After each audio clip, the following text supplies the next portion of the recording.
The Senate will come to order. I ask everyone present to please rise and recite the Pledge of Allegiance.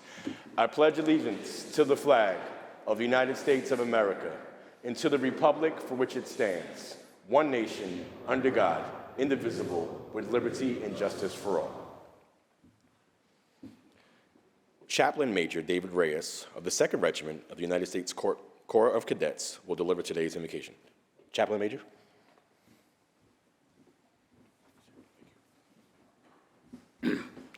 Please join me in prayer.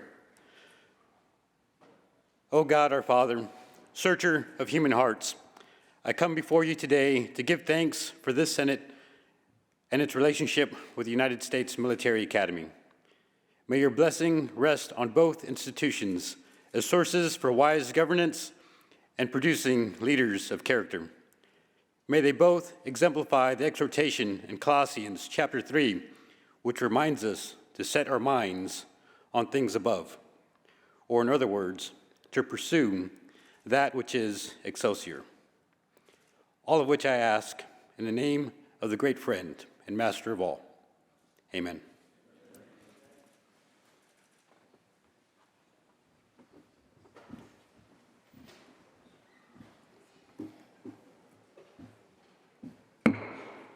Reading of the Journal.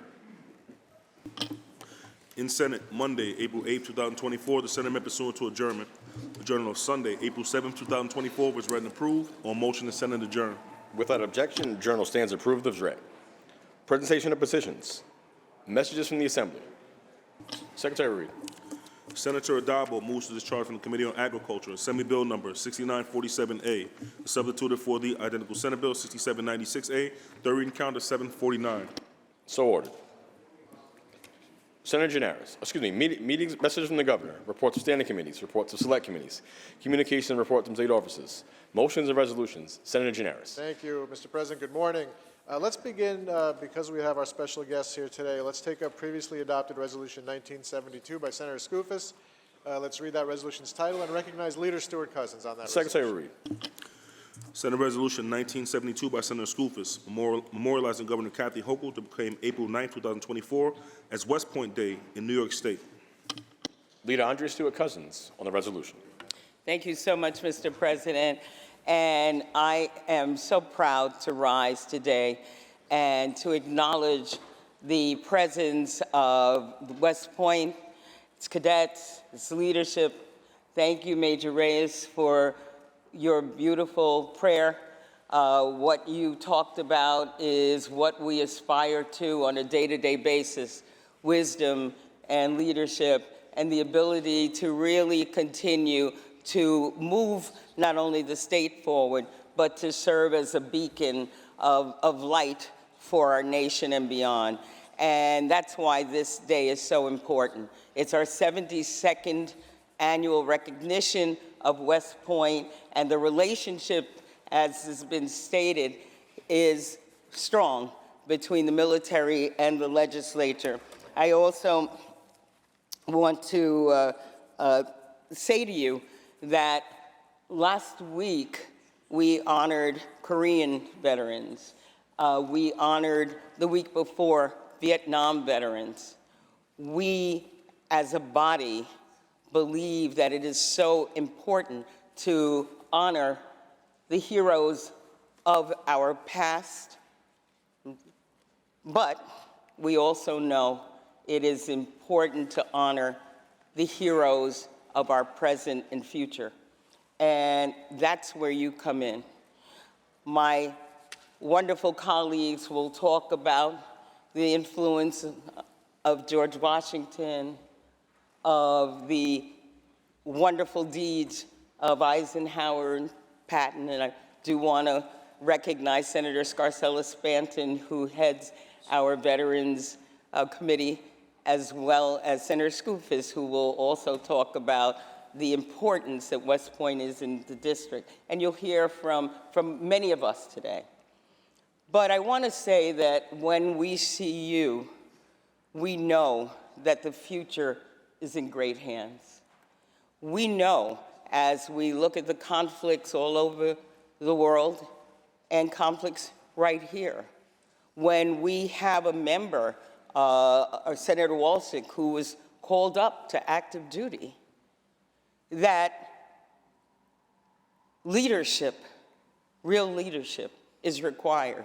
We can all raise our hands, but when we get to that battlefield, when we get to that place of conflict, when we get to that force in the road where decisions are required, we need leaders.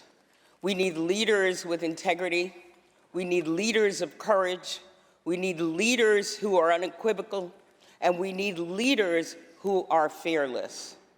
The fact that you, as cadets, and frankly, I've got to tell you, an amazing reflection of our state in its diversity, but you as cadets know what it is in some way that you will be facing. Nobody actually knows. I mean, if you ask any senator, none of us actually knew what the Senate was really going to present. But what we knew is that it was going to be opportunity to serve. We're not in the military. We're not being called to face unknown conflicts. We're not being called to put our lives on the line. You all are, which means that you are fearless. And when you are fearless, you can do anything. And your presence here, because we know that you are fearless, inspires us, which is why every year we look forward to this day, to applaud you, to thank you, to take pictures with you, to congratulate you, to feed you, to pray with you, because we are inspired by you. So yes, Excelsior, yes, onward and upward, but yes, know that this legislative body and the entire state of New York embraces you and knows that our future of democracy and freedom and fearlessness, courage, and integrity are in very, very good hands. Thank you so much, Mr. President. Thank you, Madam Leader. Senator Skoufis on the resolution. Thank you very much, Mr. President. And I certainly want to welcome in the warmest possible terms our cadets, our officers, all of our esteemed guests. And it's a testament to your importance and the admiration that we all have that amidst ongoing, now we would have had preferred certainly to be done with the budget by now, but amidst ongoing budget negotiations, over $200 billion, second largest state budget in the country, we are breaking from that to honor you all, and rightfully so, something we do every year. And the majority leader's words are deeply felt, and I'm grateful for all of our being able to honor you today. And so on the resolution, Mr. President, it's my great honor and privilege to rise today as the senator from the 42nd District, home to the United States Military Academy, on this 72nd anniversary of West Point Day, a cherished tradition we have here in the halls of our Capitol, and a morning of great pride to both all of my current colleagues as well as our past senators over that time, including my predecessor, Senator and Colonel Bill Larkin. The vision of West Point belonged to President George Washington. The majority leader's prediction was correct. We'd be talking about George Washington a little bit today. It was his vision. He sought to establish an institution devoted to the development of Army officers and engineers at that time. The Academy's location along the Hudson River, as we all know, had strategic importance, a fact realized by both the Americans and the British during the Revolution. Despite attempts, including the famous one by Benedict Arnold in his Betrayal, West Point was never captured by the British and is today the oldest continuously occupied regular Army post in the United States. The Academy's long and unbroken record as an American symbol of fidelity is captured in both the pride we take in its history and the hope we derive as we look to the future at the leaders and defenders of American democracy who are trained in its halls every day, some of whom sit amongst us now. It's impossible to walk the halls of that institution without feeling the presence of the past. I feel it whenever myself visit or see it there perched atop the west bank of the Hudson River. Yes, it is a garrison, but more than that, it is a beacon to the very values emblazoned in the school's coat of arms: duty, honor, country. A reminder to all who seek it of the work and sacrifice of those men and women who built this country and threw their lot in on the great democratic experiment. While the weight of this history might be intimidating to some, I also know that there is so much left to be written of the American story, and it will be written by the future leaders who sit with us today. Democracy is a perpetual process rather than a one-time achievement. It is something that we must continue to earn, persisting as our predecessors persisted, facing challenges with the grit and determination that forged this country and our audacious system of government. What's needed to do this is the kind of spirit that pushes one to the edge of our capabilities and then some more. This is not something most endure, but the cadets who sit here today have this quality embedded in their DNA, and it's what brought them to West Point. To our cadets, by pursuing your education in the Academy's hallowed halls and your accompanying commitment to protect our nation and the republic we hold so dear, you've become part of West Point's history. What lies after is a chapter that is yet to be written for our nation, one whose outcome your actions and your choices will help determine. My colleagues and I are honored that you have joined us today. We are humbled by your determination and your willingness to serve, defending, protecting, and uplifting our nation with your dedication. Thank you for the opportunity, Mr. President, and of course, last but not least, go Army, beat Navy. Thank you, Senator Skoufis. Minority Leader Ort on the resolution. Thank you, Mr. President. I rise to, I think, obviously echo the comments made by my colleagues. I want to thank Majority Leader Cousins for her comments, certainly the sponsor for bringing this resolution today. West Point is a unique place because of course, it really belongs to all of us. Every American who pledges allegiance to that flag. The Academy at West Point produces not just soldiers, not just veterans. It produces the future leaders of America. It produces the future leaders of the United States Army. Specifically, yes, it was the vision of our first president, George Washington, who not only saw the need for a professional military academy, but obviously saw the strategic vantage point, the strategic benefit of West Point. But of course, it was founded and ultimately brought into reality by our third president, Thomas Jefferson. And it was brought into being to create the leadership, a professional leadership of the United States Army specifically, and in some ways, by extension, the United States military. And I think it's great and very humbling for us to have you here today. But I think it's important that you're here because there's an important role between the military and the elected government in a republic, in the United States of America. We have a civilian-led military. In spite of all the experience, certainly, of our Joint Chiefs of Staff, generals in the Army, generals in other branches, in spite of that, it is a civilian-led military. Our Commander-in-Chief is the President of the United States, and ultimately, decisions regarding war, funding, where we're going to put investment in future weapon systems, where you may find yourselves. Those are all decisions that are ultimately made by people that sit in chairs like us.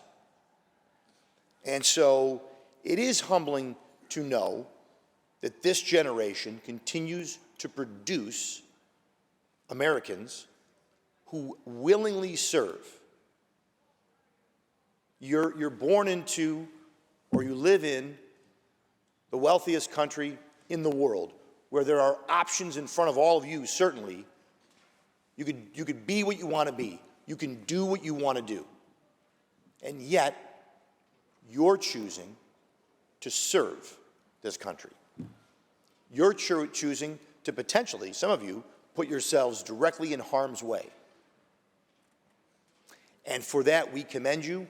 I am always in awe of young Americans. Combat is a young person's endeavor. I don't want to say young person's game, because it's certainly not a game, but it is a young person's exercise. Having been there in combat at the ripe old age of 29, I can tell you I was an old man in a lot of ways over in Afghanistan.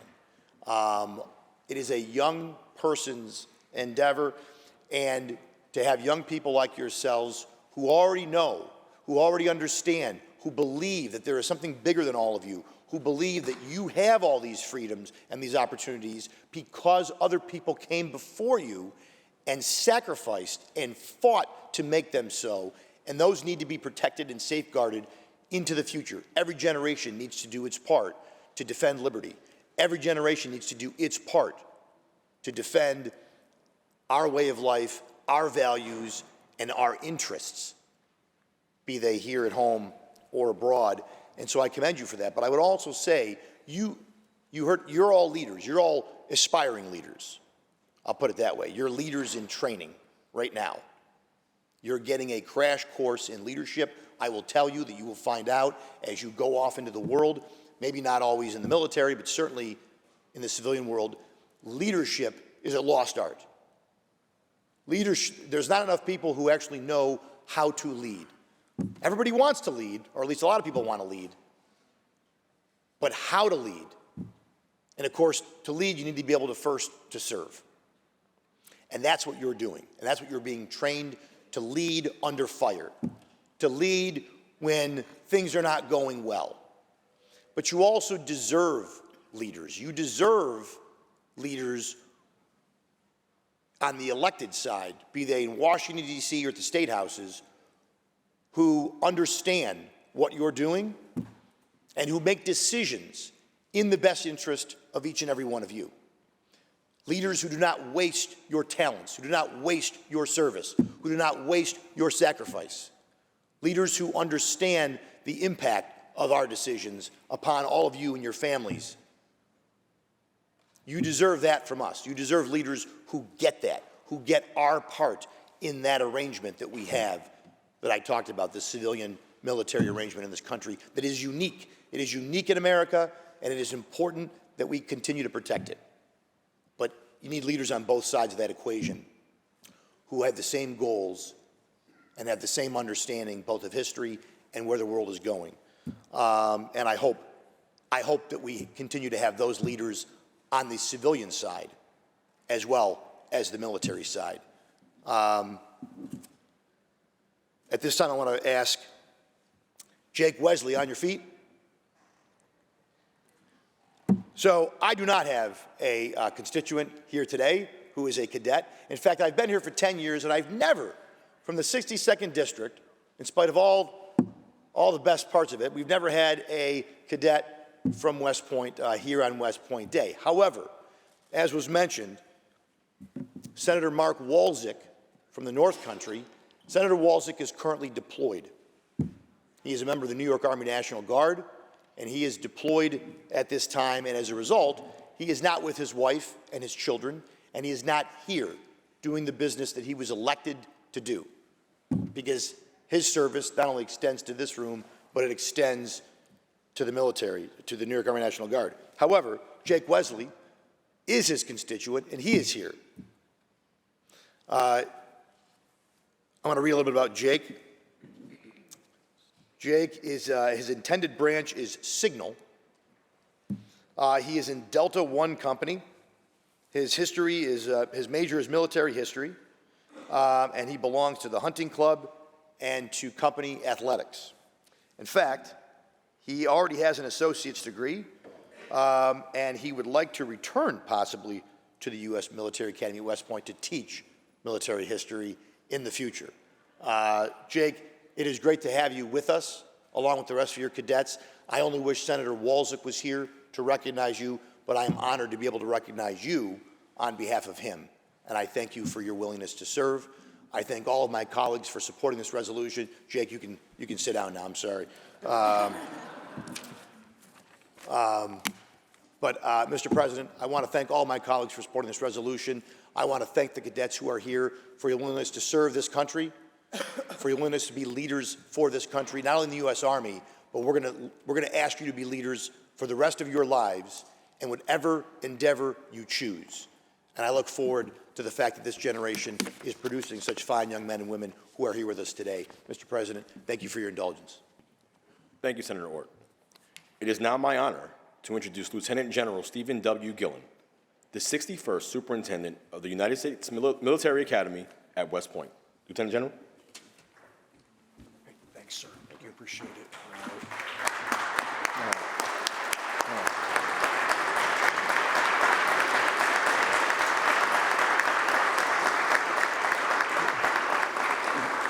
Good morning. Good morning. You are all too kind. Leader Stewart-Cousins, Leader Ort, members of this distinguished Senate, good morning, and thank you so very much for having us here today. And on behalf of our amazing team at the United States Military Academy, we thank you for this recognition and the many kind words that have been stated today. It is an absolute honor for us to be here with you. Leader Stewart-Cousins, ma'am, thank you for the opportunity to address this chamber. Senator Skoufis, sir, thank you for the opportunity today and to come up here and for your hosting us. And to Senator Scarcella-Spanton, ma'am, thank you for you and your committee for all you do for our veterans and our service members in this great state. I am joined today by our first captain, Martijn van der Wal, who sits down here to my left, and these 13 cadets representing the 274 men and women of the United States Corps of Cadets who hail from all corners of the Empire State, from Brewster to Buffalo, from the boroughs of New York City into the towns and hamlets of the Adirondacks. One thing they all have in common is their desire to service to their nation as leaders of character. This year marks the 80th anniversary of Operation Overlord, better known in history as D-Day. In the early morning hours of June 6, 1944, American and Allied paratroopers landed on the beaches of Normandy, France, followed by tens of thousands more troops in what would become the largest amphibious assault in history. It was a pivotal day, to some historians referred to as the beginning of the end of World War II, a day where devotion to duty and skill in battle were in no short supply.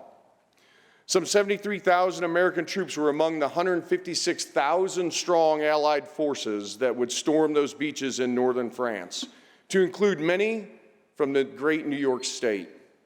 West Point graduates like Brooklyn-born General Jumpin' Jim Gavin, Clark Fales from Niagara County, and Frank Colaccio of Utica, fighting alongside many others like Binghamton native Frank Lillyman, the first Allied paratrooper to land in France, and First Sergeant Ed Soa from Goshen, who gave the last full measure of devotion that day as a member of Rutter's Rangers at Pont du Hoc.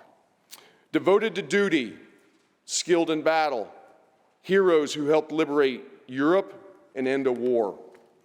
And while that battle raged on the other side of the Atlantic, another group of New York natives, about 37 in all, stood in formation on the plain of West Point with more than 400 of their classmates preparing to receive their diplomas, graduate, and commission as Army officers, a year early to meet the demands of the war. All of them keenly aware of the events taking place half a world away, all of them knowing they would soon join the fight, and all of them, I am sure, wondering what duty would demand of them. So as we reflect on the events of 8 decades ago, we think of those who fought on D-Day, particularly the sons of the Empire State. We think of those who laid down their lives for the cause of freedom, and we think of the countless New Yorkers in the years before and the years since who donned the cloth of our nation to serve as soldiers or citizen soldiers of the National Guard and the Army Reserve. And of course, we think of our Army veterans and retirees, our soldiers for life, who continue to serve in various ways beyond the Army. And we think of the next generation, represented by these 13 outstanding young men and women who assembled here today, who will soon assume the mantle of service and leadership as Army officers, prepared to carry on the legacy of excellence set by those who have come before them. Leaders of character bound by a common devotion to duty, a commitment to honor, and a desire to selflessly serve their country. Our mission at the United States Military Academy is to develop those leaders of character for our Army and our nation. Leaders prepared to support and defend the Constitution and to serve and protect the United States of America. That's what we owe you, the citizens of our nation. That mission would not be possible without the tremendous support of our state leaders here in Albany, as well as from our neighbors throughout New York, Orange County, and the Hudson Valley region. So on behalf of the West Point community, we greatly appreciate that support. At West Point, we say it takes a village to develop leaders, and we are honored to be part of your village. Likewise, as good neighbors, we welcome the opportunities to be a part of your village, so to speak, to connect and build relationships to both locally and statewide, to work together to enhance the leader development experience and benefit our communities. We are honored to be here, and we are proud to be part of New York's legacy of service. Thank you for honoring West Point and our cadets today. On behalf of the United States Army, we thank you for your continued help and support in inspiring a renewed call to service in our young people, to help them see the Army as a life accelerator and a place where they can be all they can be. Thank you for your continued support, and go Army.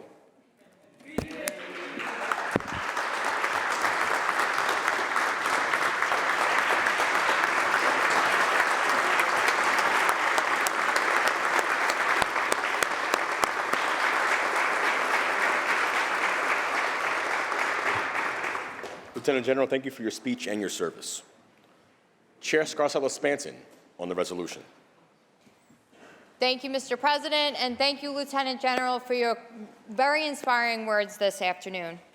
Especially thank you to Senator Skoufis for all the work you have done to ensure that our state Senate recognizes the historic institution of West Point.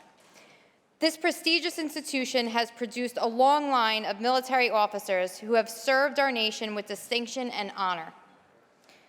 But West Point is more than just a training grounds for future leaders of the U.S. Army. It is an institution that instills in its cadets a deep sense of duty, honor, and country. It is my privilege to recognize one of West Point's most outstanding individuals from my district who is with us today, Cadet Olivia Reichman. Olivia's determination to serve her country stems from her family's experiences in the Soviet Union. Inspired by her parents' harrowing escape from life-threatening anti-Semitism in the Soviet Union and their journey to establish a new life here in the United States, Olivia has driven to pursue a path of service. Within the Corps, Olivia fulfills the role of squad leader in Company H3, and she is slated to assume the position of Summer Leader's experienced platoon leader this upcoming summer. Olivia has founded and leads the Cadet Ambassador Program, holds the role of Assistant Cadet in charge of Terrorism Studies, serves as Vice President at the Jewish Chapel, and holds the esteemed position of Senior Fellow at the Munger Writing Center. Motivated by the threat of internet-enabled terrorism, she aspires to serve as an Army cyber officer after graduation. Olivia and her fellow peers at West Point represent some of the most talented and dedicated individuals our nation has to offer. They come from all corners of the country to New York State, united by a shared commitment to serving their country and protecting our freedoms. As we recognize West Point Day, let us also recognize the sacrifices that cadets make to attend this prestigious university. Each cadet has answered a call to service and willing commitment to risking their lives to defend our liberties, a decision many would not make. Thank you so much to all the cadets for joining us today, and especially Olivia, a proud Manhattan Beach resident and current West Point cadet. We are all incredibly proud of you, and we're happy to have you celebrating here in the Capitol today. Thank you. Thank you, Senator Scarcella-Spanton. Senator Skoufis. Thanks very much again, Mr. President. I rise because I have the distinct privilege of welcoming and introducing some of our West Point leaders who are here, the leadership team, as well as some of the support personnel. First and foremost, who we just heard from, Lieutenant General Stephen W. Gilland, the 61st Superintendent at West Point, who is a phenomenal leader not only for the Academy, but also a trusted partner in the broader community. With him is Colonel Terrence M. Kelly, Director of Public Affairs and Communications. Welcome. Lieutenant Colonel Ashley Ritchie, Executive Officer. Major Andrew S. Rodriguez, Aide to the Superintendent. Also accompanying the Superintendent is Staff Sergeant German Morales. Mentioned before, and I'll mention again, Cadet Martine Vanderwall, First Captain within the Corps of Cadets. And then our support personnel who are here, Major David Reyes, the chaplain who opened up today's session. Thank you for your words before. Mr. Jim Fox, USMA Public Affairs Office, Community Engagement. Mr. Matthew Hintz, USMA Public Affairs Office, Community Engagement, and a special thanks to him for being a point person on coordinating today's events. And Mr. Jorge Garcia, USMA Public Affairs Office, Command Information, who's helping with some of the media from West Point today. And last but not least, just a few thanks. First and foremost to our Majority Leader, Andrea Stewart-Cousins, for always making today possible and the time possible for today amidst a very busy time of year. Senator and Chair Jessica Scarcella-Spanton, who we just heard from. The entire floor team, as well as Jordine Jones and the Senate Services team, Shane Jones, Senate Events team, certainly Ali Paulino, Secretary of the Senate, and last but certainly not least, my entire staff, and particularly Nicole Clark. There's a lot that goes into today's events, and I want to thank everyone who helped put this on, and certainly welcome everyone who's here from West Point. Thank you, Mr. President. Thank you, Senator Skoufis. Senator Palumbo on the resolution. Thank you, Mr. President. I rise today to speak on the resolution to thank the superintendent, all the senior officers, and of course our cadets, all of you as a whole, for your tremendous service to our communities, this great state, and of course this great nation. And I've had, I think in my 11 years in the legislature, I've only had one cadet. And today, I have two, from both ends of Senate District 1. I'm going to start with Cadet Edmundo Porras. Edmundo, please rise. Edmundo's from Coram. He's assigned to Company B4. He intends to branch out into the Air Defense Artillery. He's studying kinesiology. His clubs and sports are combatives and paintball. He's air assault qualified, so he, of course, chooses to jump out of perfectly working helicopters.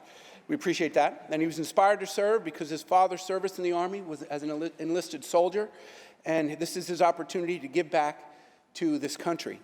Upon graduating from West Point, Edmundo plans on attending Baylor Physical Therapy Program, and until then he plans on serving in the Air Defense Artillery Corps and traveling. So Edmundo, thank you so much for your service, and welcome, my friend. I also have Cadet Claire Gabriel, who's the team leader. Claire, please rise. Claire's from Southampton, New York, the other end of the district, the eastern end. She's assigned to Company Bravo 1. She intends to branch into the Medical Service Corps. She's studying law and legal studies, so we always need more lawyers. I'm one myself, Claire, so keep up the good work. She participates in company athletics. She plans on attending air assault this summer, so she too wants to jump out of perfectly good working helicopters. Her father is a grad of West Point, 1988, and her brother as well graduated last year. Is that correct, Claire? So this is a long family legacy of service. Both of her parents served the community in the field of law enforcement, and she's grateful for the opportunity, of course, to give back. And when she graduates from West Point, she plans to branch into the Medical Service Corps and hopes to be able to travel to interesting places throughout her time in the Army. So Claire, thank you as well for your service. It's great to have you here. And Mr. President, to all of our other cadets and members here from West Point, we just thank you profusely without being too repetitive, but it bears repeating. Without you, I can't stand here on this floor and say, within reason, just about whatever I want to say. So this country is what it is because of our military. So thank you, Mr. President. Thank you, Senator Palumbo. Senator Stavisky on the resolution. Thank you, Mr. President, and thank you to all those who have been mentioned. I'm delighted to welcome a constituent, Cadet Chen, Tracy Chen. She has a twin sister who's in the Corps. She's attending classes today. So that must be a remarkable family for parents who came to this country, who instilled in their children the idea of service, of patriotism, of love of country. We're really honoring the two sisters for their commitment to service, their commitment to helping others,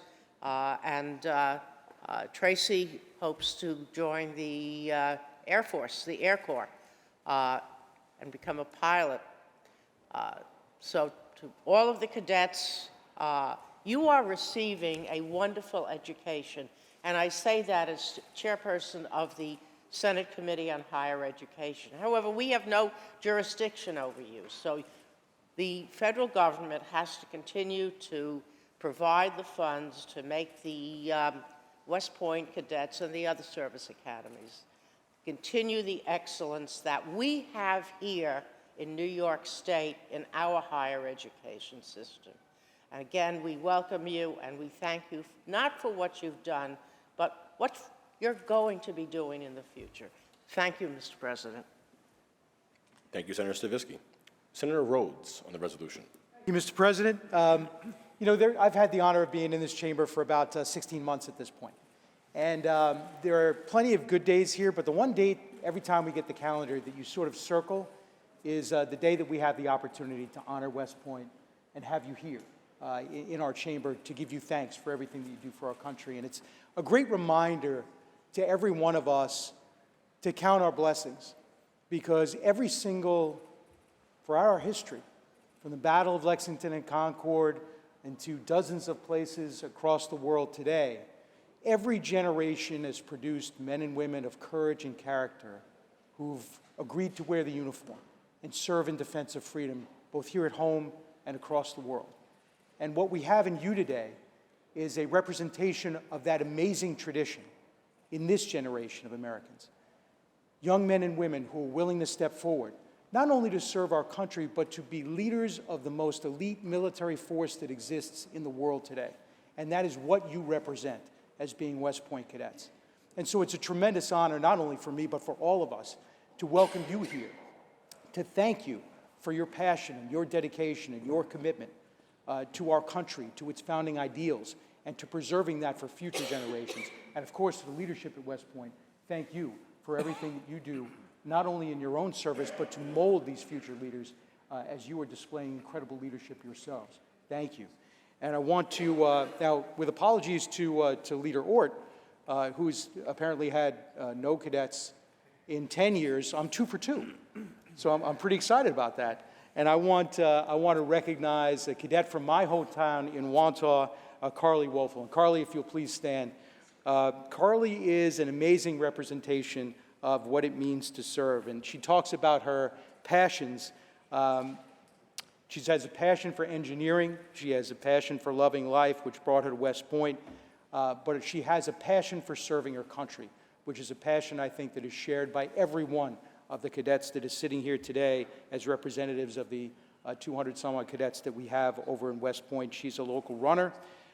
She is an engineer for the Steel Bridge competition team, an avid reader, And while away, she frequents Jones Beach, I'm sure, which is right in our hometown of Wantagh, cooks and gardens with family. She has a major in mechanical engineering, and upon her graduation from West Point, she plans to be an engineer at Fort Lewis in Washington.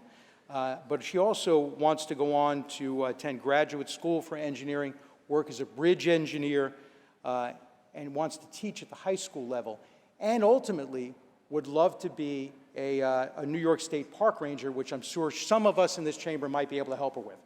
No question about it. But to Carly and to all of our cadets, thank you. Thank you for being here. Thank you for reminding us of our responsibility in this partnership as you agreed to go and serve and defend freedom. It's our responsibility in this chamber to take the freedom that you've secured for all of us and make sure that we're promoting issues and causes that keep our communities safer, that keep our communities more prosperous, and that keep our communities free. So thank you for reminding us of our responsibilities as we celebrate you as you undertake the responsibilities that you've undertaken as being cadets at West Point. God bless each of you. Thank you for your service, and God bless America. I proudly vote aye on this resolution. Thank you, Senator Rhodes. Senator Gianaris. Thank you, Mr. President. Among all the well-deserved thanks and gratitude we've been expressing today were the leaders of West Point who have joined us, but we neglected to recognize Seth Giannessi, who's also with us. He is the Company Tactical Officer for Company A4, and so we certainly didn't want to leave any of the brave men and women who have joined us today to go unrecognized. So thank you, Mr. Giannessi, as well. Thank you, Senator Gianaris. Senator Tedisco on the resolution.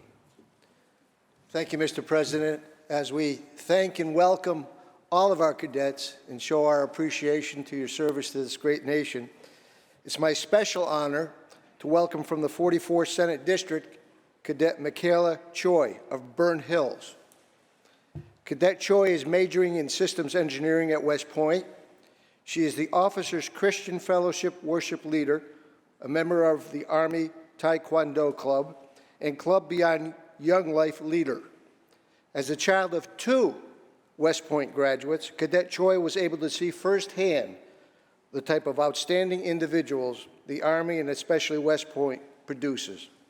Cadet Choi wants nothing more than to be more like the caring leaders of character that her parents were and are. This paired with Cadet Choi's desire to serve our country in a serious time of need greatly influenced her decision to go to the U.S. Military Academy at West Point.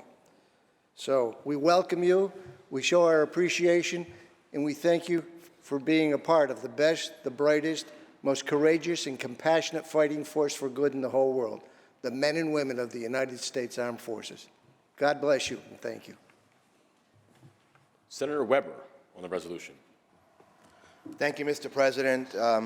I want to thank the sponsor for continuing this great tradition of West Point Day here in the Senate chamber, and thank you to Leader Cousins for really continuing this great tradition. That's something that I know my colleagues here have said earlier. It's one of the best days of the session day, so I thank you for continuing that tradition. And to all the leadership at West Point, thank you for everything that you do for keeping us, our nation, safe.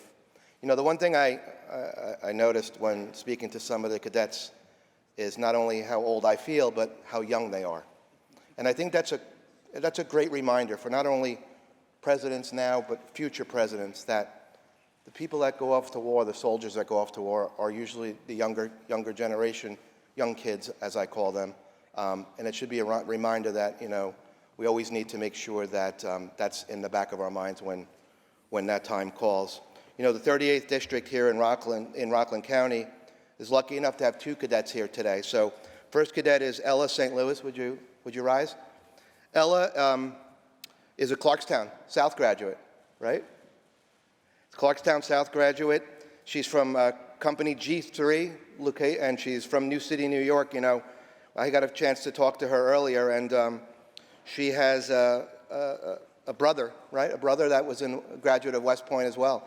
She's in her freshman year. She's in Company G3.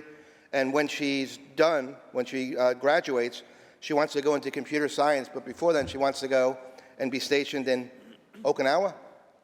which is exciting.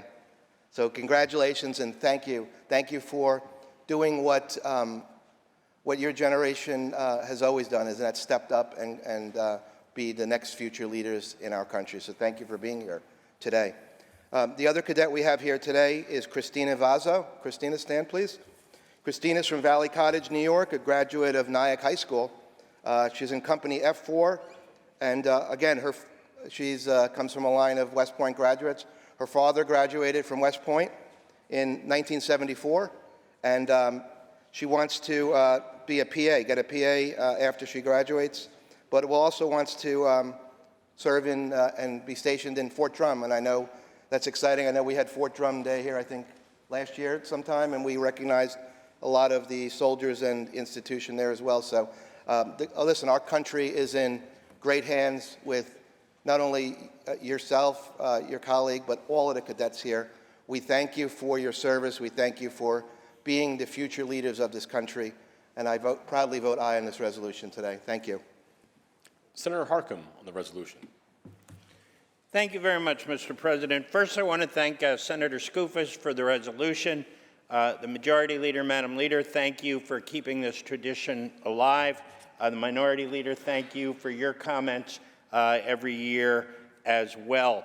I grew up in just a couple of miles away from West Point as a young person, and so West Point had a outsized influence in my life. My father served in the combat in France and Germany in World War II, and he was an enlistee.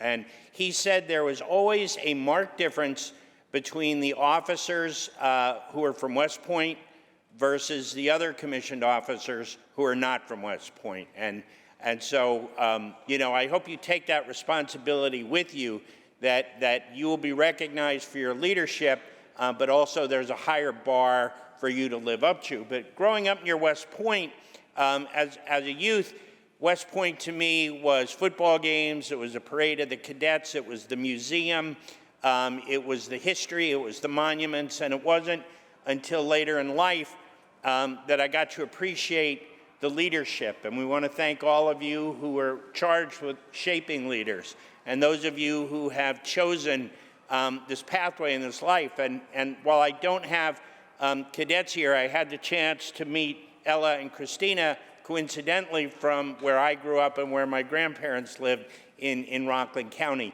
And the point I want to make is that we are in a very cynical world, a very cynical political climate, and too often I've been to events where there's some old grouch, you know, lamenting the state of youth of today. You know, shut up, enough. I look at you and your commitment to this country, to our ideals, to our values, and I am really confident we're in a good place. Thank you. God bless you. Thank you, Senator Harkin. Senator Wyke on the resolution. Thank you, Mr. President. I am so grateful to have the guests that we have here today. Thank you to the superintendent and the leadership from West Point. West Point is such a respectable, honorable institution, and I'd like to say that I have a cadet here today who's not the first that I've represented, and Long Island has a strong representation in West Point, and we're very proud of that. I have the great honor today to recognize Cadet Navroop Singh, Thank you so much. Cadet Singh is a mechanical engineering student. He's a member of the Finance Club, and Cadet Singh and I got to chat. He's also a participant in the Ski Patrol, and that has allowed him the opportunity to travel and experience a lot of new and different opportunities. And he was talking so much about what a great institution West Point is and what it serves to really create the opportunities that well-rounded individuals who will become the leaders of our nation have. And so we thank you for that opportunity to create and to really form and mold our young generation. Cadet Singh was inspired by a family who also served in the military. He wanted to be part of something bigger than himself and to push beyond the limits of what you think you can do, and that's a great thing that he put out there, because individuals who aspire to be leaders are what we need for today. And having children the same age, I have to say I'm so proud of you. As we chatted, he is a bright, intelligent, articulate individual who is respectful and definitely the makings of a leadership for the future. So I thank you so much. God bless all of you. Thank you. Thank you, Senator White. Senator Martins on the resolution. Thank you, Mr. President. I too rise to salute the Academy, to thank the leadership for being here today, and to provide the guidance forward for our cadets as we continue the great tradition of honor, duty, and country that has been the hallmark of the military academy for all these years.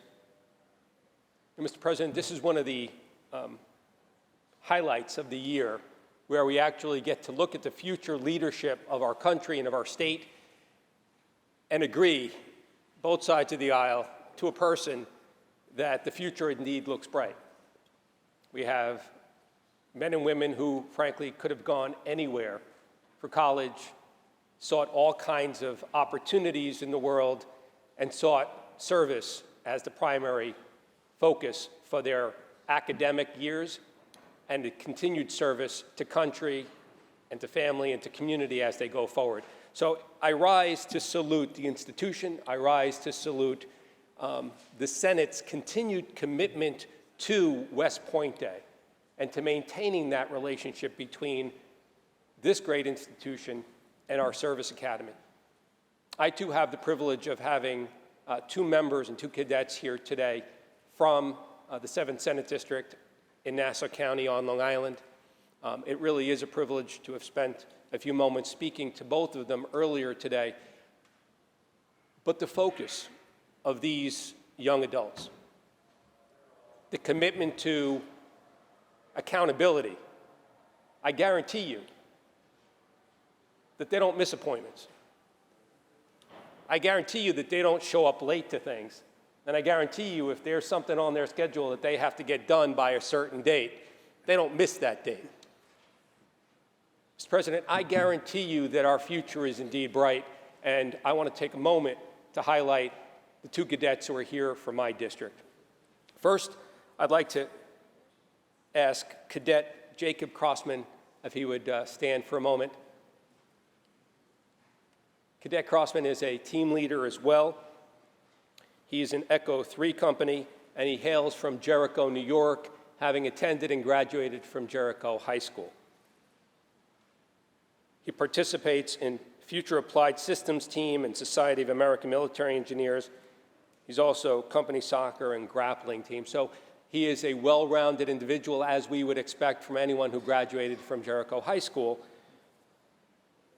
He was inspired to serve his country in part because of some interactions with Navy SEALs and his work with the Naval Sea Cadet Corps. He's passionate about his work in future applied systems and where he develops tactics and implements drones in infantry operations. Mr. President, as a young adult, he sees the opportunity not only to participate, but to excel and to contribute, which is what we would expect from anyone, and takes great pride in that. He is a co-cadet in charge of the Society of American Military Engineers, where he connects cadets to local engineering opportunities, and he's a Stokes Fellow in the Munger Writing Center. Upon graduating from West Point, he wants to continue in service. He wishes to be assigned to the 11th Cyber Battalion in Fort Eisenhower in Georgia. We wish you would stay in New York, but we do admire your commitment to service in this country and certainly understanding where your talents lie, and hopes to pursue a path in Army acquisitions where he will develop the technology that equips soldiers for future battlefields in the hopes of keeping them safe so that they can come home safely. We salute you, Cadet Crossman, and thank you very much for being here. Mr. President, I also have the privilege of introducing Cadet Daniel Chan. Cadet Chan also hails from the 7th Senate District. He's a graduate of Syosset High School, and he is a member of Foxtrot 1 Company. He intends to pursue, service in the medical corps. He hopes to be a doctor, an orthopedic surgeon. He has participated in Pre-Med Society, Domestic Affairs Forum, and tutors, as well as participating in the club flag football program. He's always wanted to serve his country, and so this is just one step along the way. Cadet Chan is passionate about his service. He is currently the cadet in charge of CH-101, tutoring and involved in research about biobandages through a cadet-run group. He hopes to be assigned to the Medical Corps and continue his service to the country. Again, nothing new for a graduate of Syosset High School and a great member of our community. Cadet Chan, thank you very much for being here. Congratulations, and thank you for your service. Mr. President, I'll just wrap up by saying, we have hope in this great state. When we look at the cadets here, the service that they have committed to, and the leadership that they bring, and we look at the leadership here on the other side of the chamber, inspired to provide those cadets with the guidance and structure that they need. As long as we have a commitment in our country and in this state to this military academy and to the best and the brightest, continuing to serve, we indeed have a bright future. I'm proud to vote aye. Thank you, Mr. President. Thank you, Senator Martin. Senator Matera on the resolution. Thank you, Mr. President. And thank you to Leader Stewart-Cousins for this very, very important resolution. I thank you. This is my fourth year, and this is just so important. And to thank Lieutenant General Gillen and all officers. We had such a great conversation before. It was an inspiration to me as being a leader. You know, getting into the apprenticeship program, we were having the discussion that we have the Helmets to Hard Hat program with the United Association of Plumbers and Pipe Fitters, and I was explaining to Lieutenant General that, in other words, the cadets, I know they're going through a lot right now, and when they do become veterans, that I would love if they wanted to get into the trades with the Helmets to Hard Hat program. We have that with the building trades, so we're here. But this is to all of our cadets, all to the cadets, to say thank you. You are the elite. You are the elite for the future to protect our country from harm's way. You know, the commitment to serve is unprecedented in all ways. So, and if we did have any kind of, God forbid, a conflict, I know you would be there to protect all Americans.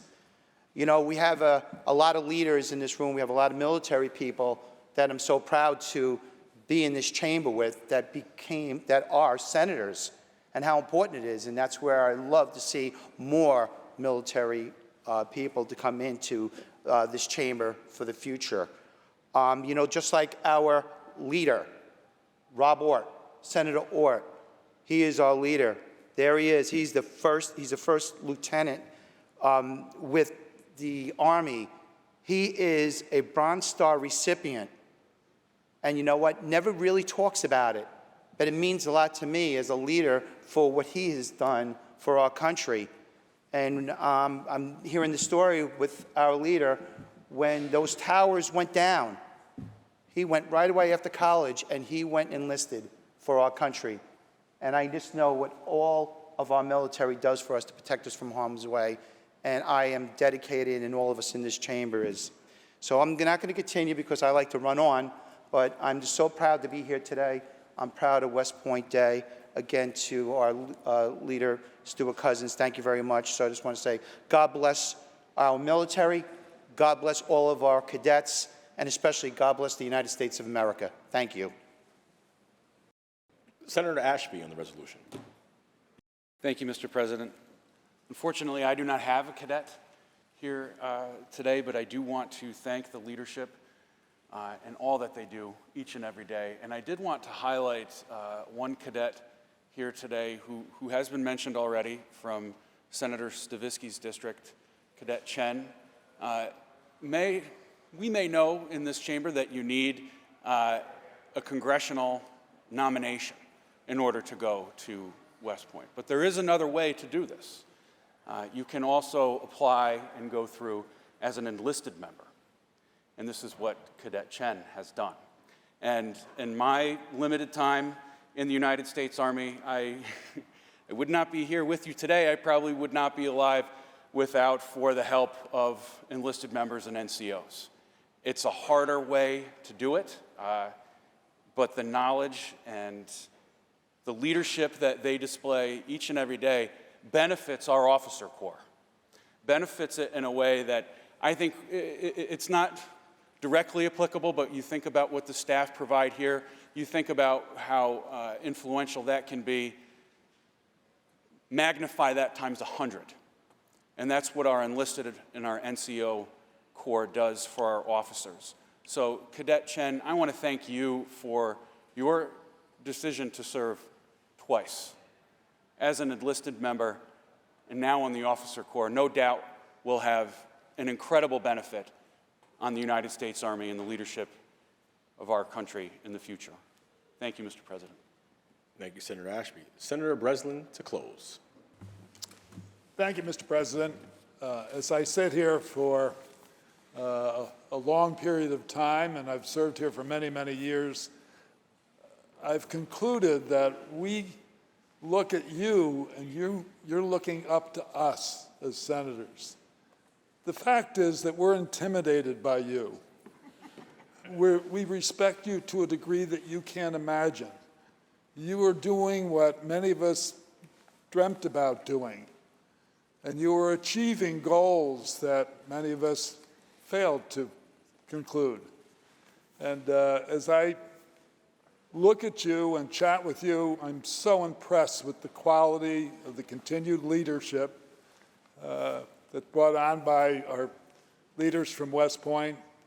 And I think about when I was growing up and spending my freshman year in high school, I had a brother who was a senior in high school, who was president of his class, and he was, I think, #1 academically. He was voted the outstanding football player in the area, basketball player, and baseball player. And where did he end up? West Point, to the total delight of my parents. I did not. And my brother ended up staying in service, being a company commander with the 82nd Airborne in Vietnam, ending up as a 27-year-old major with a number of medals coming back from Vietnam, and then going on to teach counterinsurgency at the College of the Americas, counterinsurgency. I think that's a warm way of saying teaching them to be as violent as they're being violent to us. But each year I look forward to this date because I meet so many future leaders of our country. And I go home smiling. I go home saying, don't believe what you see on the news. Believe what you see with your own eyes.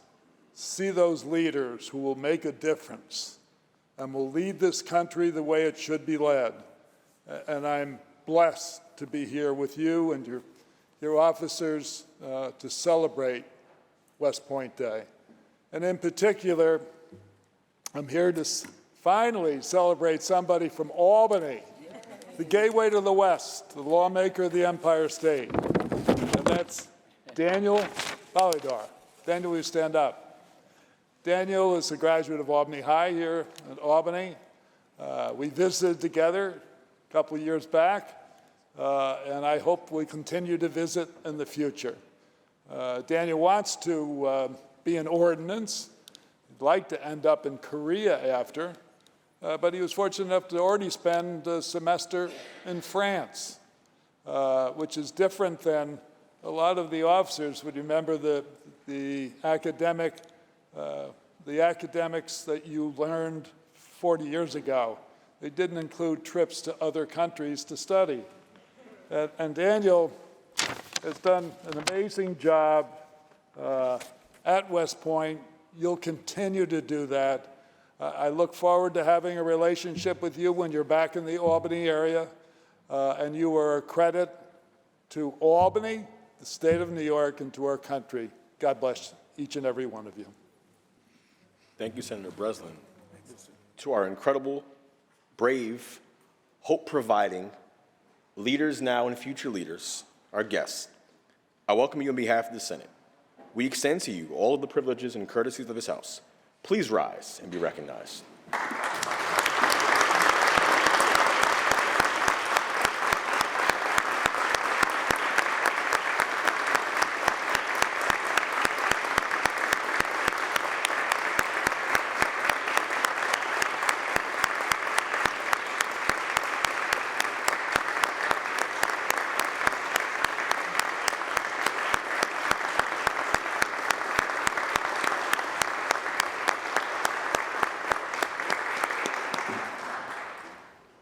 The resolution was adopted on March 19th. Senator Gianaris. Mr. President, let me remind our colleagues that there will be a reception in honor of our guests from West Point at 1 p.m. And be mindful, it has been relocated from last year to the 4th floor of the Capitol, just upstairs from the chamber. And with that, this resolution is open for co-sponsorship, Mr. President. There will be a reception in honor of our guests from West Point upstairs at the 4th floor at 1 p.m. The resolution is open for co-sponsorship. Senator Gianaris. At this point, we're going to continue with motions and resolutions, but I want to simultaneously call an immediate meeting of the Finance Committee in room 124 of the Capitol. There will be an immediate meeting of the Finance Committee in room 124 in the Capitol. Senator Gianaris. On behalf of Senator Serrano, I wish to call up Senate Bill 724, recalled from the Assembly, which is now at the desk.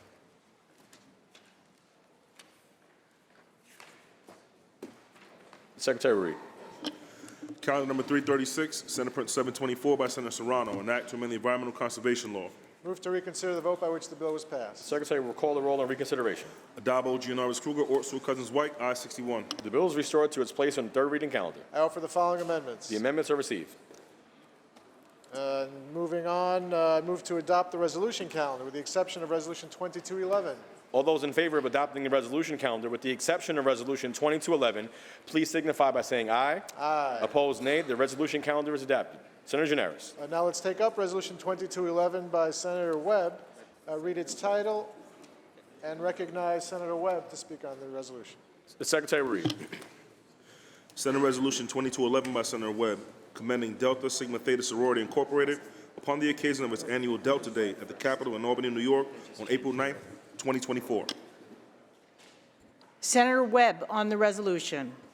Thank you, Madam President. I proudly rise today to support this resolution proclaiming April 9th, 2024 as annual Delta Day in the state of New York.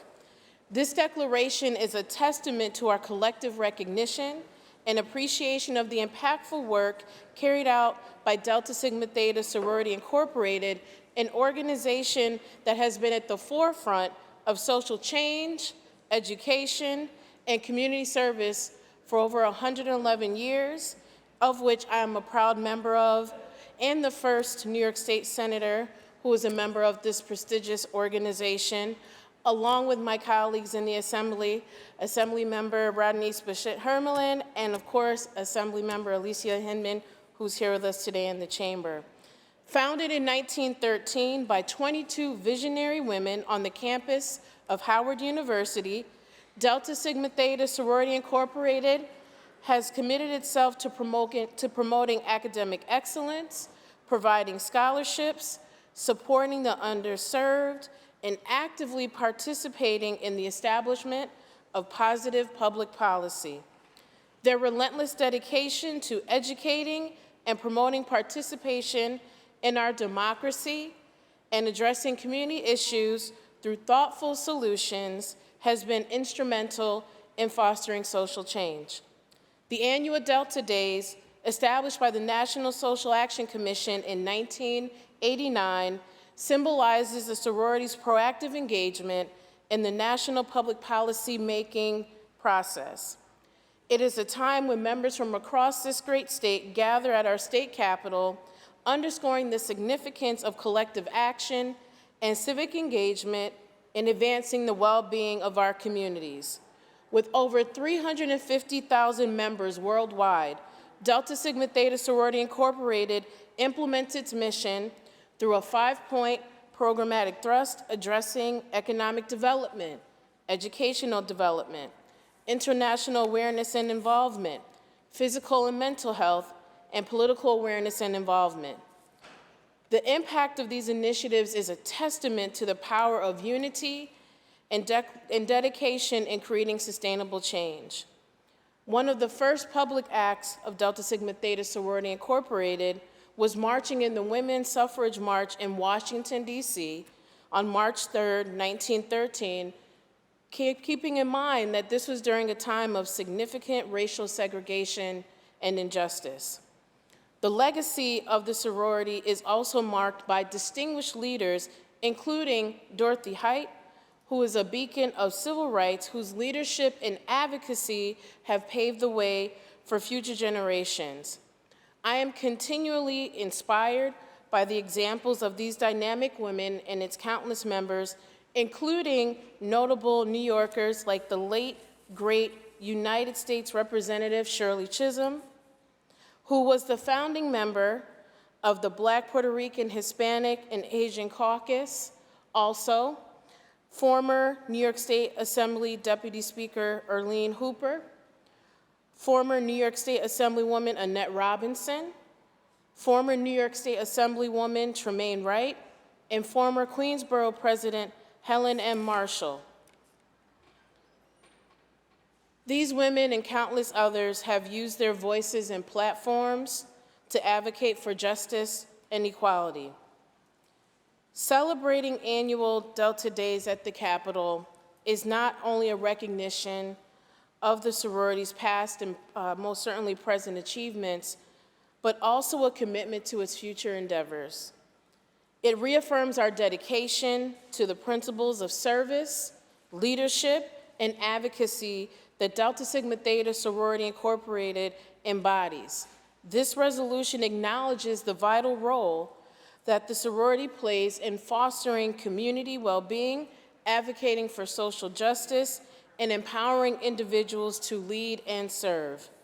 And in closing, as a member of Delta Sigma Theta Sorority Incorporated, I am reminded of the strength that is found in our collective efforts and enduring impact of our work. Together, we continue to strive towards a more equitable, just, and compassionate society. I am profoundly grateful to my Senate colleagues for their support of this resolution. I also want to thank our New York State Delta Sigma Theta Sorority Incorporated Social Action Coordinators, Donna and Michelle, for your continued service to Delta and, of course, New York State. Madam President, I proudly vote aye, and I encourage my colleagues to do the same. Thank you. Thank you, Senator Webb. Leader Stewart-Cousins on the resolution. Thank you, Madam President. And I just want to thank you, Senator Webb, for bringing this annual resolution forward, and certainly for representing the Deltas so well. And I also want to acknowledge my friend, Assemblywoman Hyman, who also is proudly representing the Deltas, and send my regards also to Rodney's. But, you know, I had to do that, right? Because I missed you all this morning. Hey! But I didn't want to miss saying hello to you today. And obviously, this is a very special day because it's West Point Day. But, you know, when we think about service and really applauding service and selflessness, we have to acknowledge that there are sororities such as the Delta that have spent over 100 years doing service for our communities. Senator Webb talked about the principles that inspire you to do the work. But I want to stand as somebody who has had the opportunity to work with you and to be part of your constant push towards education and involvement. You're reminding people that it is okay to ask questions about how to get involved because you set such a high example of how this happens with dignity, with integrity, with intelligence, and with the eye towards just making sure that the legacy of those great women who came before you are being fulfilled every day. In February, I was able to join you here in the Capitol where there was a huge symposium on maternal health. The questions that were asked, the answers that came forward, the stories that were told. Our conference room was converted into a place where hundreds of women, well, you know, I don't want to act like we broke any fire rules or anything. Maybe not hundreds, but it felt like hundreds of women and men who were there taking part in this very, very educational forum around maternal health with top-level experts in the field. And then in March, I was able to join the Westchester Alumni Chapter. Yay, I know. And I was part of a panel, Unbossed, Unbought. And even in that, it's the political ramifications of your involvement and how do you really make sure that, again, the legacy and the service of the Delta is transforming us all today. And as I told them, since the first act that the Deltas really did officially was to, work towards women's suffrage, that they understand the power of the vote, and that power is as powerful today as it has ever been, as important today that we remember it. It is because of that power that people like me, and certainly my colleagues here, are able to sit here in service. So again, welcome to the Capitol for Delta Days, and thank you so much for all that you do. And thank you, Senator Webb, for bringing this resolution. Thank you, Leader Stewart-Cousins. Senator Bailey on the resolution. Thank you, Madam President. You may be wondering, why am I in this seat? Why is my mic not on? Because even the camera person is not used to me being in the seat. But if I gave the Deltas my back, my seat is right there, I would never hear the end of it. But you know who always has our back? Delta Sigma Theta. Even though they may not tell me when it's Delta Day and I wear the wrong color. But those of you from my district, you know that's something. If the AKA is doing something, I'm wearing red. If it's Delta Day, I'm wearing blue. But the Deltas are incredibly amazing and powerful, not just in my district, but well beyond. Senator Webb is the first member of DSC to be a senator. So like the old Apple commercial said that there's an app for that, well, there's a Delta for that. If you want a senator, there's a Leah for that. If you want an assembly member, there's an Alicia for that. If you want a city council member, there's a Lisa for that. If you want a mayor, there's a Sean for that. And if you want a member who is civically engaged, if you want someone who stands up for their community, if you want who gives a damn when it's not just election time, but every time, there's a Delta for that. As you know, I like to joke about me being a member of WDP We Didn't Pledge Incorporated. But you should know that the co-founder of WDP, my friend Joy Knight, is now a Delta. So I just really want to thank the members of Delta Sigma Theta and all the members of the Divine Nine for all of the great work that you do in our communities to uphold what we do in this chamber. It truly is an honor and a blessing to be able to work with you on so many issues of importance. Maternal health. You also stand with the fellas as well. When there's a fatherhood event, the Deltas are there. And I want us to make sure that we understand and appreciate our sisters, the work that you do for us and the work that you do in all of our communities throughout, not just throughout New York State, but through the entire country and anywhere where a Delta may be. Thank you, Senator Webb, for this resolution, and I proudly vote aye. And I thank you, and I apologize for throwing up the Rockefeller sign when I was in college. I didn't know any better. I should have known better. I vote aye, Madam President.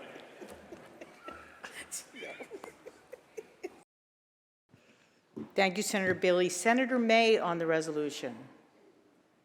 Thank you, Madam President. And I also want to thank Senator Webb for this resolution and the Majority Leader for supporting it, because I would be lost without the wisdom and the dedication and the incredible hard work of my Constituent Services Director, Tatiana Parker, who I know gets a lot of her energy and her determination to do the great work she does for my district from her identity as a Delta soror. And I have attended a number of Delta events with her and seen where that energy comes from and just how much they all do.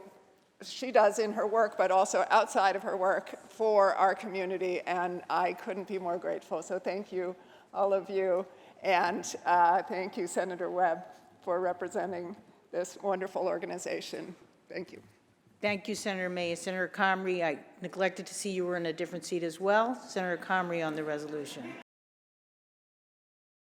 President, since Senator Bailey moved, I figured I better honor the Deltas by moving also. Thank you, Senator Webb, for bringing this yearly resolution for Delta Day. I'm very pleased that the Deltas are continuing to come up to Albany to advocate for issues. They're up here advocating for the Child Care Privacy Act, among other things. The Deltas have been such a powerful group, along with the entire Divine Nine, but the Delta Sigma Theta, of which I have many Deltas that are leaders in my community, not just Assemblymember Hyman, but City Council members Sylvina Brooks Powers, Natasha Williams, City Council members are active Deltas. I have a District Leader, Rosalind Spigner, who's part of the Social Club. And, you know, I can say that the Deltas are a group that are all women that are focused on making things happen. One of the biggest scholarship events that happen in my district are through Delta Sigma Theta.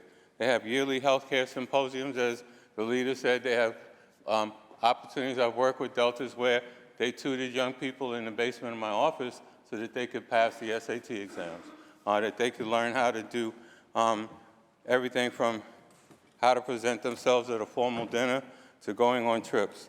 The Deltas and all of the Divine Nine have been focused on paying it forward, giving people opportunities, teaching people about issues, helping young people become orientated to the idea of going to college, how to get there, and how to present themselves as powerful young women. I want to thank the Deltas for everything that you do to continuously push all of us elected officials to make sure that we're aware of the issues that are critical, that we're fighting for homeowners that need help, that we're doing things for young people within our house, and for continuing to be a thorn in our sides when necessary. You know, I appreciate everything that you do to make sure that people are informed, aware, and given those opportunities too. So thank you for being here. Thank you for continuing to lobby. Thank you for everything that you're trying to do to make sure that we pay it forward and make sure that our next generations can be smart, viable people that we can all be proud of. Thank you. Thank you, Senator Comrie. Senator Scarcella-Spanton on the resolution. Thank you so much, Madam President, and thank you, Senator Webb, for introducing Delta Day. So I, too, Senator Bailey inspired me to move my seat over today so that my back wasn't faced towards some of my favorite constituents, including Michelle Chungpung up there. But I just wanted to say that the Deltas are incredibly integral to everything we do in our district, whether it's a back-to-school event, a community fair, a Healthy Heart Day. You name it, they are at the forefront of everything we do in the community, and we partner with them on everything they do because they do amazing work to make sure our mothers are kept healthy, our babies have what they need, our fathers have what they need, and I just can't thank you enough. And I'm honored to represent you. I'm honored to have my constituent here up in the house, in the gallery. So thank you so much, and happy Delta Day, everyone. Thank you. Senator Clear on the resolution. Thank you, Madam President. I want to first congratulate Senator Webb on bringing this very important resolution. I often talk about in my district how we can't do this work alone, and we have to have partners in the community to do this work. The Deltas have been a great partner to all of us across this city. I've attended many, many events that you have put forward, whether it's health, whether it's social justice, whatever it is, y'all are always there, education. And I echo all the words that were said before, but I want to emphasize and highlight one thing that's really so important to me. Each of you could have come out from your schools and done great things in this world that highlighted yourselves, but you all look back and you give back. And it's so important for people to see that, to see you give back. You don't have to, but you do. And I thank you for that because it means so much to our younger people. It means so much in our communities to see you. And you're just a wonderful gift, and I'm glad to be here today honoring you. Thank you, and happy Delta Day. Thank you, Senator Clear. To our guests, our friends from Delta who are here for Delta Day, we welcome you on behalf of the Senate. We extend to you the privileges and courtesies of the House. It's my honor to recognize you. Please rise and be recognized.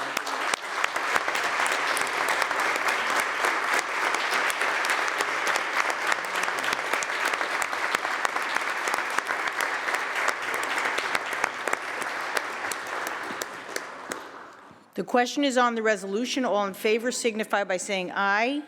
Opposed, nay. The resolution is adopted. Senator Gianaris. Madam President, let me just say, I think it's great that our colleagues want to be seen by the people they're recognizing and introducing, but let me remind them, if they're going to move their seats, please let the floor team know so we can make sure that the desk recognizes the right location for them. This resolution is open for co-sponsorship at the request of Senator Webb. The resolution is open for co-sponsorship. Should you choose not to be a co-sponsor, please notify the desk. Senator Gianaris. Please take up the calendar, Mr. President. Secretary will read. Calendar number 457, Senate Print 4133A by Senator Mannion, an act to amend the highway law. Read the last section. Section 3, this act shall take effect immediately. Call the roll. Addabbo, Gianaris, Kruger, Ort, Stewart-Cousins, White. Announce the results. Ayes 61. The bill is passed. Calendar number 536, Senate Print 3302 by Senator Sepulveda, an act to amend the Environmental Conservation Law. Read the last section. Section 4, this act shall take effect 1 year after it shall become a law. Call the roll. Addabbo, Gianaris, Kruger, Ort, Stewart-Cousins, White. Senator Sepulveda to explain his vote. Thank you, Mr. President, for allowing me to express my vote. Yes, sir. We have a major problem with some of the animals that will be protected under this piece of legislation. We only have about 415,000 African elephants left in the world. We have 20,000 African lions left in the wild, 18,000 white rhinos left in the wild, 700,000 African leopards, and 5,500 black rhinos, and 69,000 giraffes left in the wild. If we don't protect the species, these animals are going to disappear. And so it's critical that we in New York State, if we have to take the lead to make sure that individuals that bring, for example, ivory here and sell ivory for about $100,000 when it's illegal. Luckily, this individual was convicted of violating the law, but we need additional protections to make sure that these animals continue to exist during our lifetime. And if we don't, then I'm afraid that they're going to face extinction. Thank you. I vote aye. Senator Sepulveda to be recorded in the affirmative. Senator Clear to explain her vote. Thank you, Mr. President. I want to thank Senator Sepulveda for bringing this very important bill to the floor, and it's very fitting that we take it up after a successful Animal Advocacy Day yesterday. Africa has been pillaged for centuries, and even in the year 2024, people still travel to the continent to hunt endangered species that are considered trophies by some. This sickening practice has no place in Africa or New York State, and this bill wisely recognizes that principle by banning the importation, transportation, and/or possession of these so-called trophies. This builds on a similar ban that is already on the books with respect to ivory and rhinoceros horns, and is clearly the humane, respectful, and compassionate thing to do. We have to preserve these endangered species for future generations to enjoy. I thank you again, Senator Sepulveda, and I proudly vote aye. Senator Clear to be recorded in the affirmative. Announce the results. In relation to calendar 536, those senators voted in the negative are Senators Borrello, Gallivan, Griffo, Oberacker, O'Mara, Ort, and Senator Steck. Ayes 54, nays 7. The bill is passed. Calendar number 540, Senate Print 6211C by Senator Martinez, an act to amend the Environmental Conservation Law. Read the last section. Section 3, this act shall take effect immediately. Call the roll. Addabbo, Gianaris, Kruger, Ort, Stewart-Cousins, White.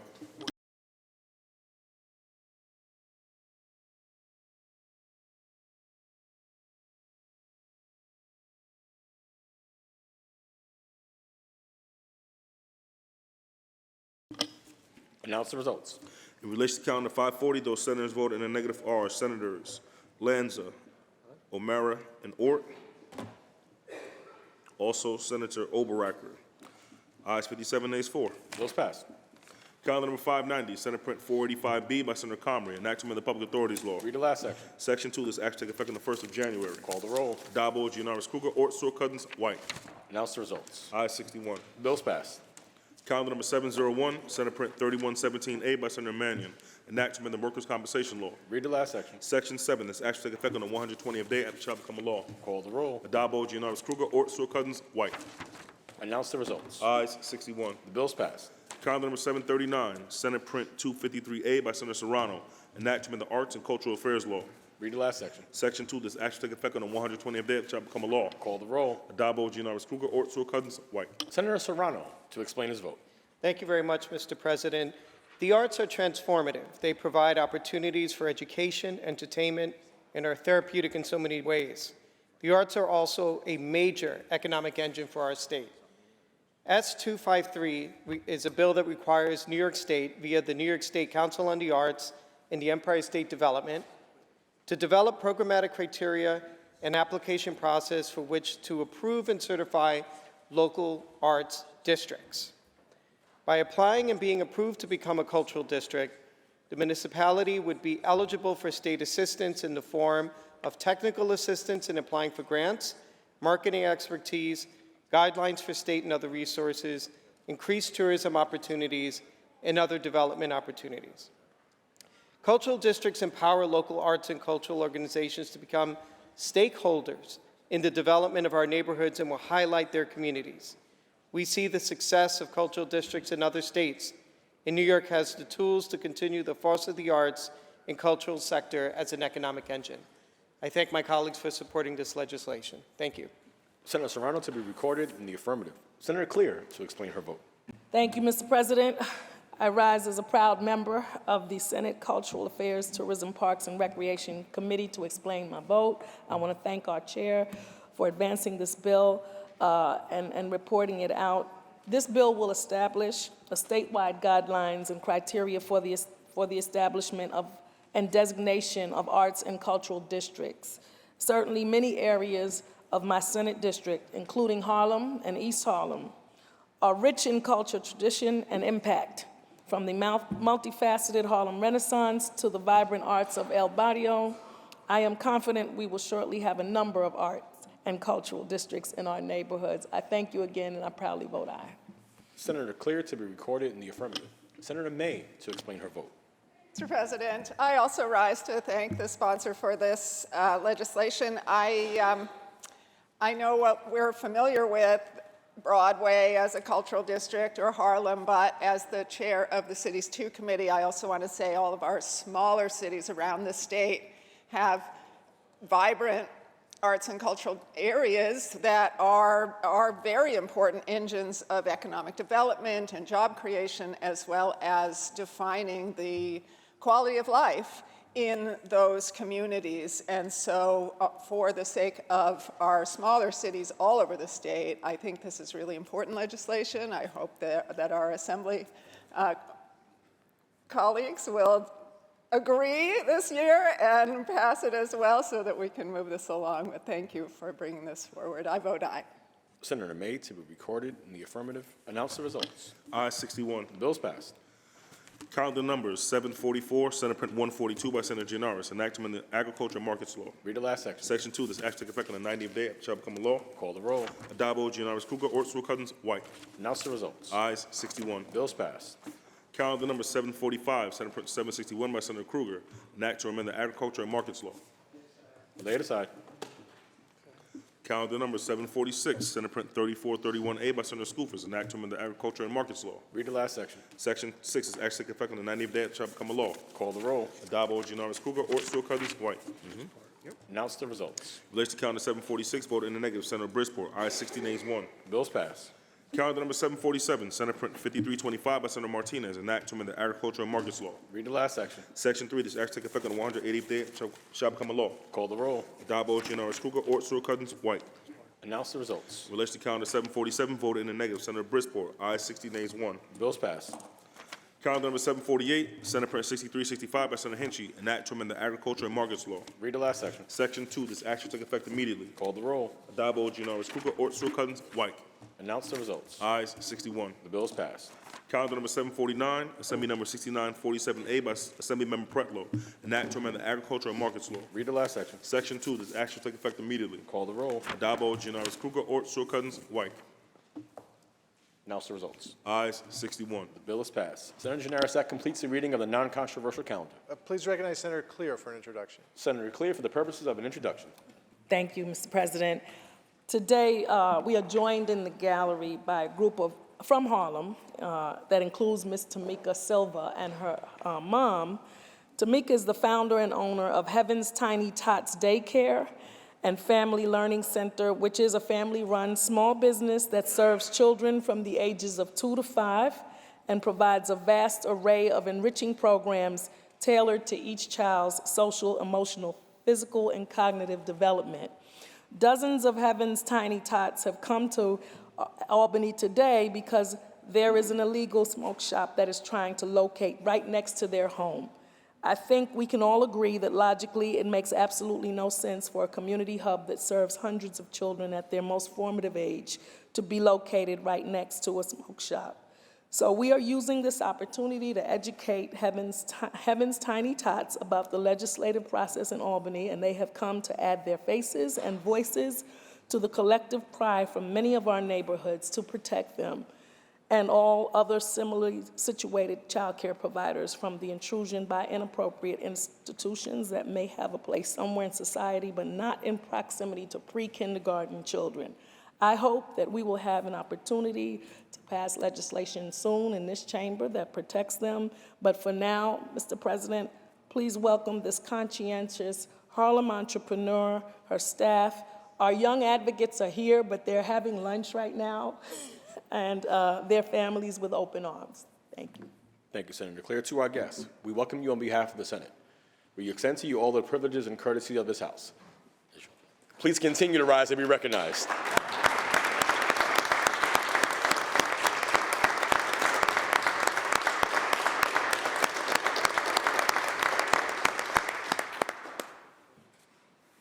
Senator Gianaris. Let's take up the controversial calendar at this Secretary will ring the bell. Secretary will read. Calendar number 745, Senate Print 761 by Senator Krueger, an act amending the Agricultural Markets Law. Senator Lanza, why do you rise? Mr. President, I believe there's an amendment at the desk. I waive the reading of that amendment and ask that you recognize Senator Canzoneri Fitzpatrick. Thank you, Senator Lanza. Upon review of the amendment in accordance with Rule 6, Section 4B, I rule it non-germane and out of order at this time. Accordingly, Mr. President, I appeal the ruling of the chair and ask that Senator Canzoneri Fitzpatrick be heard on that appeal. The appeal has been made and recognized, and Senator Canzoneri Fitzpatrick may be heard. Senator. Thank you, Mr. President. I rise to appeal the ruling of the chair. The proposed amendment is germane to the bill at hand because this bill protects animals by changing the aggravated animal cruelty statute to make it easier to prosecute animal abusers. The proposed amendment and the bill at hand affect the same statute. While I support this legislation and recognize the importance of protecting animals, we cannot adequately do so unless we increase penalties for those who harm animals, including repealing the disastrous cashless bail reform laws that have made all New Yorkers, including our beloved animals, less safe. We know that horrific crimes against animals are often a warning sign, and innocent animals, including our pets, rely on us to protect them. Our broken bail system requires that anyone arrested for harming an animal, even those charged with felony aggravated animal cruelty, be released immediately without bail. This includes a person who intentionally engages in conduct which is intended to cause extreme physical pain to an animal or intentionally injures an animal in an especially depraved or sadistic manner. It is unfathomable that we have a system that allows the offenders who harm our pets in this way to go back out into their communities where they can hurt more innocent animals. We continue to see story after story of individuals being released and re-released due to the state's bail laws despite repeatedly and even violently breaking the law. Yesterday was Animal Advocacy Day, and I offer this amendment to advocate for our companion animals to ensure someone who commits the crimes laid out in this legislation is not simply free to do so immediately after being processed. Further, in addition to protecting animals, my amendment will protect New Yorkers as well. One study found that 75% of abused women who have a companion animal report a history of their companion animal being threatened or harmed by their partner. And 90% of the time it was done with children being present and witnessing the violence. Study after study has linked animal abuse with other forms of violence, especially domestic violence.